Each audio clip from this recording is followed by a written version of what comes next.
So it is Good Friday today, and I was raised Catholic, so I understand that this holiday is, or I shouldn't say holiday, this day is very sacred to Catholics. But I have since moved away from the church. I don't know what I would call myself today. Spiritual, philosophical, agnostic. But when I think about what Good Friday is,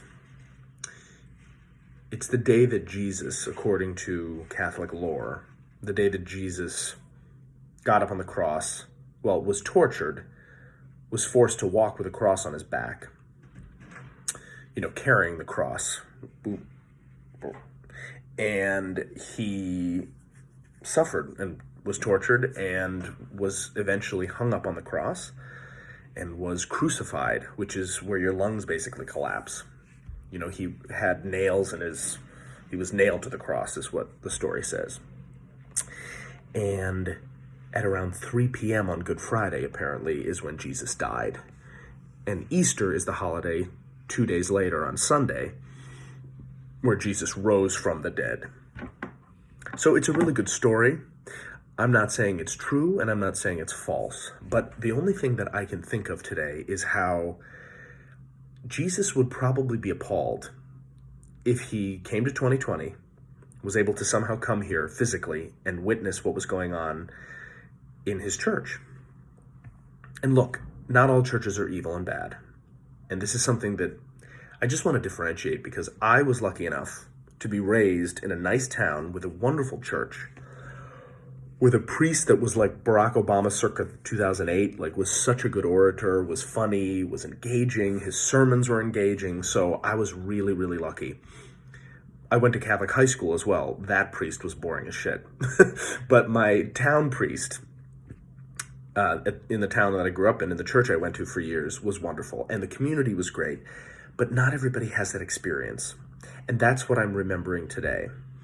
I am remembering how, for as loving at its core that the church preaches to be, it's in fact very discriminatory and very painful and traumatizing, in fact, to many. And that's just the great irony of it all, because I don't think if Jesus were here today, I don't think he would approve of it at all. His message was all about love. I mean, that's the way I learned about Jesus.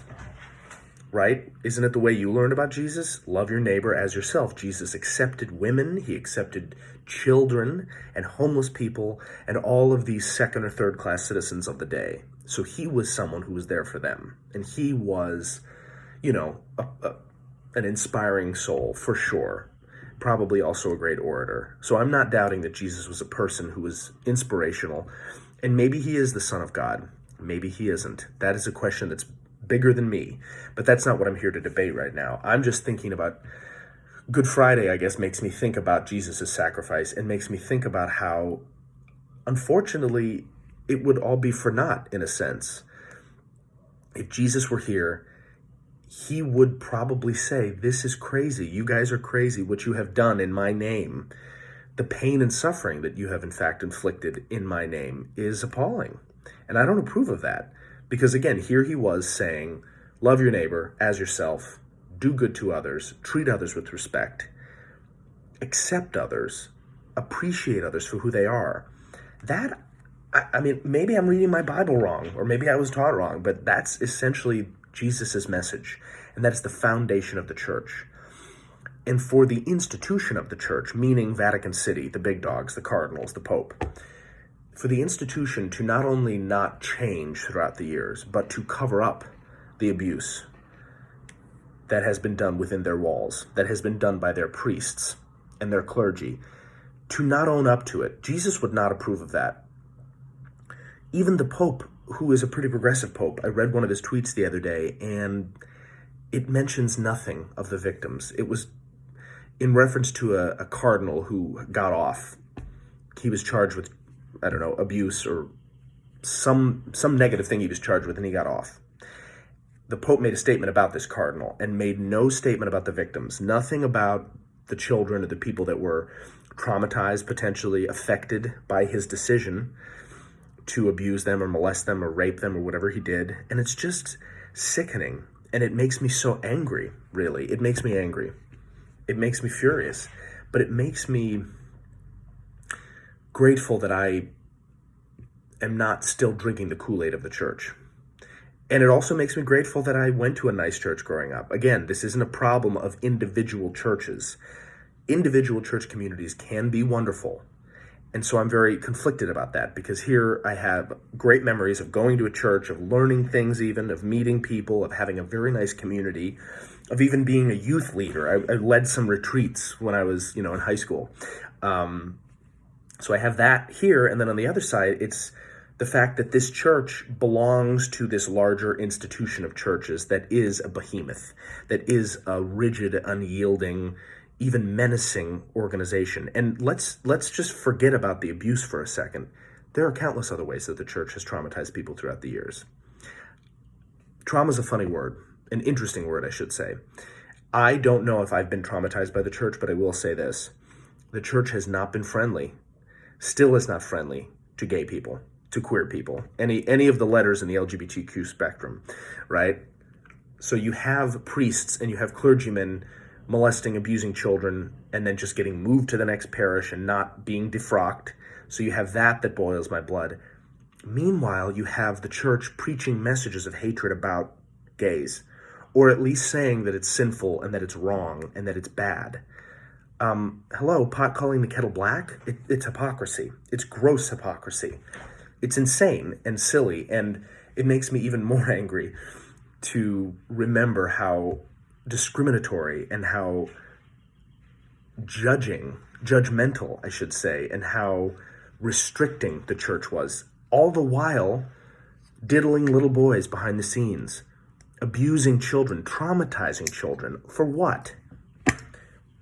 Look, I also want to empathize for a second with the priests. I don't think what they did is right. But look, if you're repressed sexually, if you go into the priesthood because you think that it's a cover, that's despicable. But if you are in the priesthood for any other reason than you just really want to serve God and be a priest, I feel for you, I guess. I know that the church is a sanctuary. I understand being closeted. I understand being repressed or oppressed. And I'm also not suggesting that gay men are pedophiles. I'm just saying that I think sometimes for some priests, being repressed in that way perhaps cause them to act out or abuse their power. Again, absolute power corrupts absolutely. If you're representing or you're a part of an organization that's tax exempt, that's worldwide, that's very powerful, very wealthy, very influential, you can basically do what you want and you can get away with it. So shame on you, Catholic Church. I'm not necessarily thinking about Jesus' sacrifice today. I'm thinking about the sacrifice that you ought to make as a church, the forgiveness that you ought to ask for, the accountability that you should also be expected to have for this, because you have not only abused thousands and thousands, maybe even millions of children around the world for years, but you have also preached messages, very hypocritical messages of judgment and hate, when I think Jesus even said this too, let he who is without sin to cast the first stone, right? In other words, nobody is without sin. Everybody is accountable to God as you see God. And this is just ridiculous. And the church really needs to grow up and change and evolve into 2020.